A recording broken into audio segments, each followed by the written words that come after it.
আমার ভাই বলল কেন জাতিসংঘ জবাব চাই।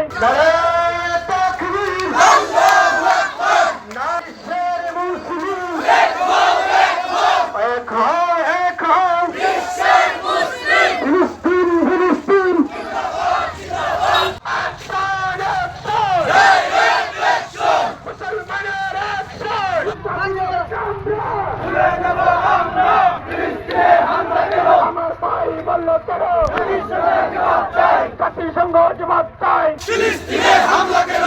ফিলিস্তিনে হামলা কেন? জাতিসংঘ জবাব চাই। আমার ভাইয়ের রক্ত যেটা যেতে দেব না, এটা যেতে দেব না। আমার ভাইয়ের রক্ত বয়কট বয়কট ইসরায়েলের বন্ধ। নেতানিয়াহুর দিয়ে গেলে আমারও তালে তালে চাচলে তলুয়ার গর্জে ওঠো আরেকবার, গর্জে ওঠো আরেকবার। ফিলিস্তিনের মুসলমান অসহায় মুসলমানের আঘাতে আমরা আঘাতপ্রাপ্ত। আমরা জানি এই কঠিন মুহূর্তে আমাদের ফিলিস্তিনি ভাইদের উপর নেতানিয়াহুর খুনি জুলুমকারী আমাদের ইসরায়েলি ভাইদের উপর নির্যাতন চালাচ্ছে। আমরা ফিলিস্তিনের আমাদের মুসলিম ভাইদের এই নির্যাতন নিপীড়নের এই কষ্টে আমরা আজকে জড়িত আমাদের মধ্যে রক্তকরণ হচ্ছে।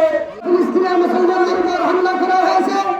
আমরা এই গণ উপস্থিতিতে জানাইতে চাই বিশ্ববাসীকে, অথচ ইসরায়েলকে আমরা মুসলমানদের উপর যে হামলা হয়েছে এটা আমরা বিশ্বের মুসলিম সহ্য করতে পারি নাই। এই ইসরায়েলের বিরুদ্ধে প্রতিবাদ করে আমি সারা বিশ্বের মুসলিমকে অনুরোধ করব, সারা বিশ্বের মুসলিম এক হয়ে এই ফিলিস্তিনি এই ইসরায়েলের বিরুদ্ধে যুদ্ধ ঘোষণা করে ফিলিস্তিনকে মুক্ত করার জন্য।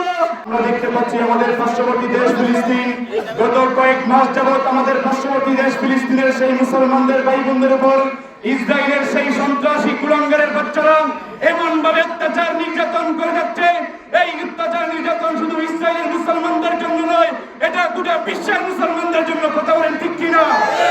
আমি ধন্যবাদ জানাই বর্তমান বাংলাদেশের অন্তর্বর্তীকালীন সরকারের প্রধানকে, যিনি ইতিমধ্যে এই বর্বরোচিত হামলার নিন্দা জানিয়ে জাতিসংঘের কাছে একটা বিবৃতি পাঠিয়েছেন।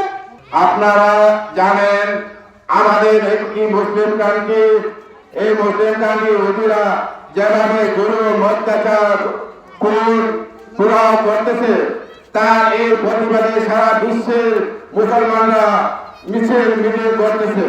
রাব্বিল ইজ্জাতি আম্মা ইয়াসিফুন ওয়া সালামুন আলাল মুরসালিন ওয়ালহামদুলিল্লাহি রাব্বিল আলামিন। আমিন।